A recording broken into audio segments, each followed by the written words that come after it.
안녕하세요. 사랑하는 나그네 교회 교회 여러분, 그리고 하나님의 말씀을 기쁨으로 같이 읽어가는 그리스도 안의 형제 자매된 교회 여러분, 오늘 이제 우리가 읽을 주의 말씀은 매일 읽으신 분은 다 아시겠죠? 예레미야 4장입니다. 예레미야 애가 4장입니다. 죄송합니다. 애가 4장은 징계로 인한 패망을 당한 이스라엘의 피폐한 상황과 이로 인한 비탄이 이어져 나옵니다. 그러면서도 동시에 왜 이런 일을 당하게 되었는지 그 원인을 돌아봅니다. 그러나 이 안에는 또한 희망적인 메시지가 담겨져 있습니다.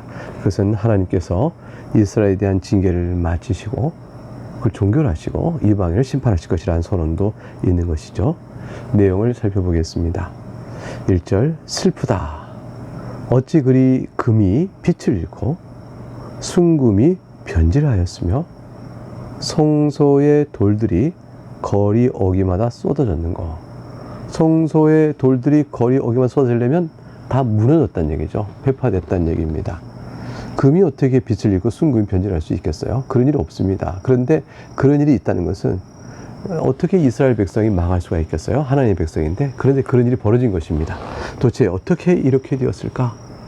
2절, 순금에 비할 만큼 보배로운 시온의 아들들이 어찌 그리 토기장이가 만든 질 항아리 같이 여김이 되었는고. 어찌 이렇게 되었는고. 어찌 이리 됐는고. 계속 있을 수 없는 일 같은 것이 일어났다. 어찌 이리 됐는고. 3절, 그 비참함을 얘기합니다. 들개들도 젖을 주어 그들의 새끼를 먹이나 딸 내 백성은 잔인하여 마치 광야의 타조 같도다. 이게 들짐승보다도 못한 처지가 됐다는 거예요. 들개도 자기 자식에게 젖을 주어 먹일 수 있어요. 그런데 이 이스라엘 백성은 지금 들개들보다도 못한 처지가 된 거예요.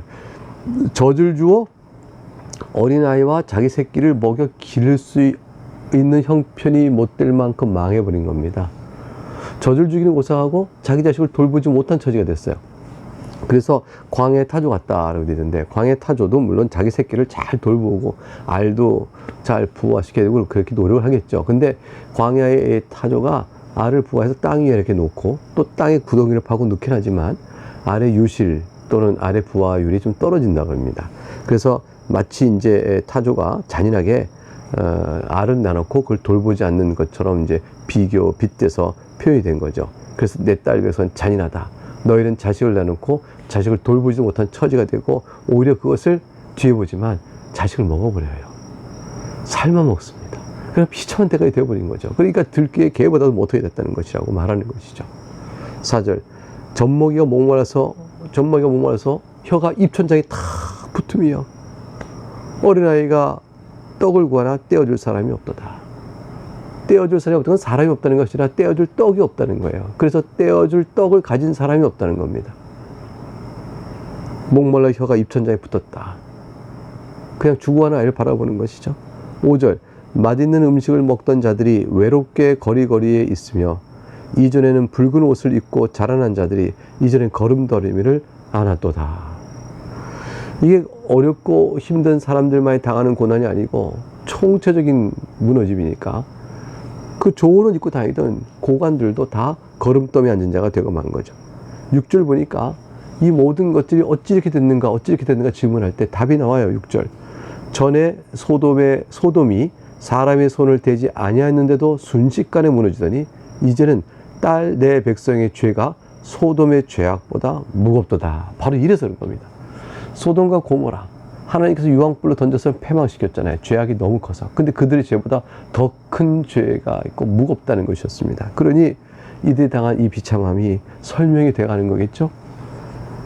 이어서 예레미야가 비탄의 눈물을 흘립니다. 7절, 전에는 존귀한 자들의 몸이 눈보다 깨끗하고 젖보다 희며 산호들보다 붉고 그들의 윤택함이 갈아서 빛낸 청옥 같더니 이제는 그들의 얼굴이 숯보다 검고 그들의 가죽이 뼈들에 붙어 막대기같이 말랐으니 어느 거리에서든지 알아볼 사람이 없도다.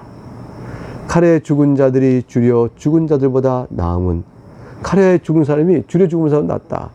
토지 소산이 끊어짐으로 그들은 찔림받은 자처럼 살아봤어야, 칼을 피하여 살아봐야 먹을 것이 없으니까 점점 쇠약하여 바짝 말라 굶주려 죽으니 차라리 칼에 죽은 자가 낫다라고 말합니다.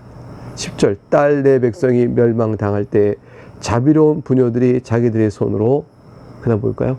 자기들의 자녀들을 삶아 먹었다. 근데 그들이 자비로운 부녀들이라고 그랬어요. 인정 많은 사람들인데 사람이 완전히 바뀐 겁니다. 죽음의 비참한 상황 속에서 이렇게 상황이 완전히 바뀌니까 죽어가는 아이, 결국 애가 먼저 죽잖아요. 죽은 아이를 그냥 삶아 먹은 거죠. 살아있는 아이를 먹겠다고 주책이 삶은 게 아니고 결국 아이를 젖을 줄 것도 없고 그래 아이가 죽자 죽은 아이를 이제 부모가 먹어버리는 그런 비참한 상황이 벌어진 겁니다. 이토록 비참한 심판을 받는 원인이 무엇일까? 11절부터 볼까요? 여호와께서 그의 분을 내시며 그의 맹렬한 진노를 쏟으시며 시온에 불을 지르사 그 터를 사르셨도다. 그래서 그러신 거예요. 하나님께서 진노를 내셨기 때문에 그래요. 맹렬한 진노라.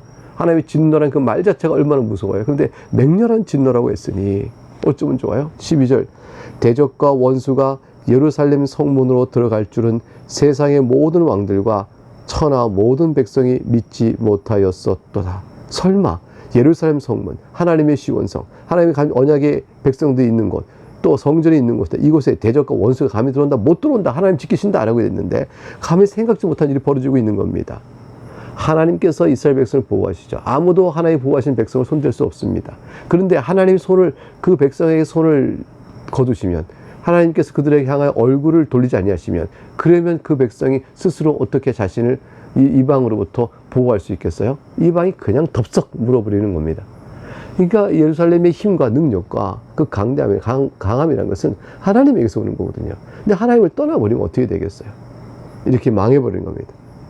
설마 대적과 원수가 예루살렘 성문에 들어올까? 믿지 못하였지만 들어온 것입니다. 23절 그 이유를 설명하죠. 그의 선지자들의 죄들과 제사장들의 죄악들 때문이니 그들이 성문 안에서 의인들의 피를 흘렸도다. 선지자와 제사장들이 의인을 죽입니다. 죄악을 범합니다. 14절 그들이 거리거리에서 맹인같이 방황하며 그들의 옷들이 피에 더러졌으므로 그들이 만질 수 없도다. 사람들이 그들에게 외쳐 이르기를 저리 가라 부정하다 저리 가라 저리 가라 만지지 말라 하였으며 그들이 도망하여 방황할 때 이방인들이 말하기를 그들이 다시는 여기서 살지 못하리라 하였도다. 여기서 그들이라는 것은 바로 선지자와 제사장들을 가리켜요. 선지자와 제사장들이 다 죄를 범했어요. 죄를 범했고 의인들을 죽였어요. 그러니 저들이 이렇게 비참하게 된 겁니다. 그러니 저들이 다시는 여기 들어와 살지 못할 거야. 이방인들 조롱하게 된 게 될 거예요. 다 내어 쫓기고 도망하여 방황할 때 너희가 다시 들어올 수 있겠냐고 조롱하는 일이 당하게 된 것입니다. 16절 여호와께서 노하여 그들을 흩으시고 누구를 흩으셨어요? 제사장과 선지자를 흩어버린 겁니다.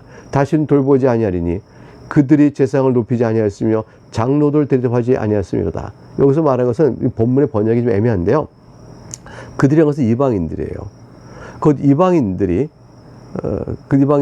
15절에서 그들이 다시는 여기서 살지 못하리라 얘기되는 것처럼 그 이방인들이 제사장들을 높이지 아니한 겁니다. 이방인들이 장로들을 대접하지 않은 거예요.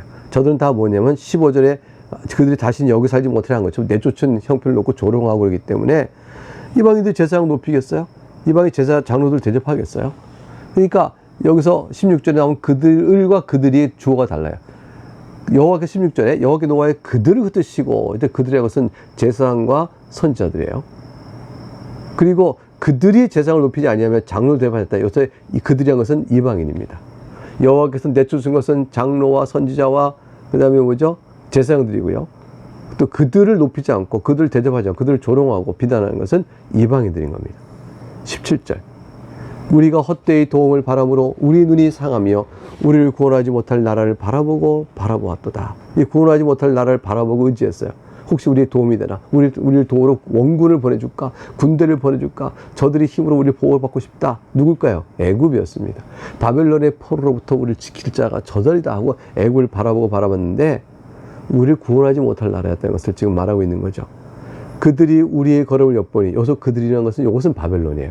바벨론이 우리의 걸음을 엿보니 우리가 거리마다 다 다닐 수 없으며 우리의 끝이 가깝고 우리 날들이 다였으며 우리의 종말이 이렇도다. 바벨론 호시탐탐 노려보다가 그냥 덮쳐버리는 얘기죠. 19절, 우리를 뒤쫓는 자들 덮쳐버렸어요. 하늘의 독수리들보다 빠르며 도망갈 수가 없습니다. 산 꼭대기까지도 뒤쫓으며 광야에서 우리를 잡으려고 매복하였도다. 20절, 우리의 콧김 곧 여호와께서 기름 부으신 자가 그들의 함정에 빠졌으며 우리가 그를 가리키며 전에 이르기를 우리가 그의 그늘 아래서 이방인들 중에 살겠다 하던 자더라. 그래서 우리의 콧김이라는 것은 이건 비유적 표현인데, 콧김은 코의 호흡이죠. 코의 호흡. 이 코의 호흡은 호흡이 생명을 결정하잖아요. 그러니까 우리의 콧기는 것은 우리의 생명을 결정하는 바로 그 자. 누굴까요? 왕권을 갖고 있는 자죠. 우리의 생명을 주관하고 결정할 자, 바로 곧 20절에 여호와께서 기름 부으신 자, 곧 왕이 그들의 함정에 빠졌다. 바벨론의 함정에 빠져버렸어요. 이제는 허우적거리고 살 길이 없어요.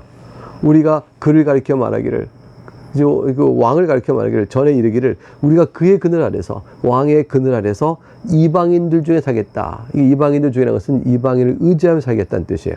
구체적으로 말하면 여기서 왕은 유다 멸망할 때 마지막 왕 시드기야입니다.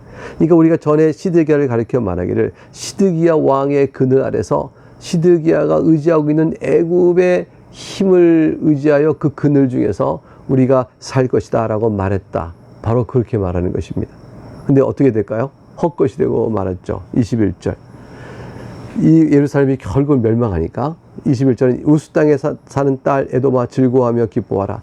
잔이 네게도 이를지니 네가 취하여 벌거벗으리라. 바벨론에 의해서 예루살렘이 이렇게 멸망하게 되니까 이걸 손뼉 치고 하하 잘됐다고 좋아하던 자들이 있었는데 에돔이었습니다. 그래서 이 에돔에게도 하나님께서 말씀하신 거죠. 이 에돔아 너에게도 잔이 네게도 이를지니, 너에게도 잔이 이를 것이다. 이 잔이 고난의 잔, 심판의 잔이에요. 심판의 잔이 너에게도 이를지니 네가 취하여, 독한 거죠. 먹고 취해버리는 거예요. 그러니까 심판이 얼마나 강하냐를 표현한 거죠. 벌거벗으리라. 취하여 벌거벗겠다는 것은 너도 심판의 잔을 받고 심판이 너희가 가혹하여 너희도 벌거벗긴 채 내어 쫓길 것이라. 이렇게 해야 되는 뜻입니다. 근데 왜 딸 에돔아 즐거워하며 기뻐하라 했을까요? 이거는요, 네가 지금 예루살렘이 멸망을 보고 즐거워하고 기뻐하냐? 그래, 예루살렘이 멸망을 보고 네가 실컷 즐거워하고 기뻐해봐라. 잔이 너에게도 이를 것이다. 너도 심판을 당할 것이다. 이렇게 말씀하는 거죠. 그러니까 딸 에돔이 형제 국가인 이스라엘의 멸망을 보고 즐거워하는 모습을 비아냥 걸 조롱하며 더 이렇게 무섭게 경고하는 것입니다. 그래서 22절 마지막 절에 비교가 나오잖아요. 딸 시온아 너의 죄악의 형벌이 다하였으니 주께서 다시는 너로 사로잡혀 가지 아니하게 하시리로다. 이스라엘은 살아납니다. 형벌이 다 끝납니다. 복역의 때가 끝납니다. 그 메시아가 오는 거죠. 이사 40장에 보라 광야에서 외친 자의 소리가 있다. 기뻐하고 즐거워라. 너의 복역의 때가 다 끝났도다. 이 좋은 소식이 오게 되는 겁니다. 그러나 딸 에돔아, 이들의 멸망을, 교회의 멸망을 즐거워했던 에돔을 향해 말합니다. 주께서 너의 죄악을 벌하시며 너의 허물을 드러내시리로다. 사랑하는 교회 여러분, 이 세상 사는 동안에 복음을 사랑하는 자인 우리, 또는 그리스도 안의 형제자매들, 모인 교회를 가리켜서 조롱하고 교회가 어렵고 그럴 때마다 기뻐했던 자들은 다 심판을 받을 것입니다. 우리는 주께서 오시는 날에 눈물을 닦고 다 기쁨을 줄 영접하게 될 것이지만, 이 세상에서 손뼉치고 좋아했던 저들은, 그날에 저들이 심판이 다 드러나 저들의 허물이 또 드러나게 될 것입니다. 이것이 이 세상 살아가는 삶 속에서 우리가 보고 아는 바요. 또 우리가 희망을 어떤 상황에도 놓치지 말아야 될 이유가 될 것입니다. 네, 오늘은 예레미야 4장을 읽었습니다. 예레미야 애가의 4장을 마치고 내일 애가의 마지막 장 5장을 대하도록 하겠습니다. 여기서 마치겠습니다. 감사합니다. 샬롬.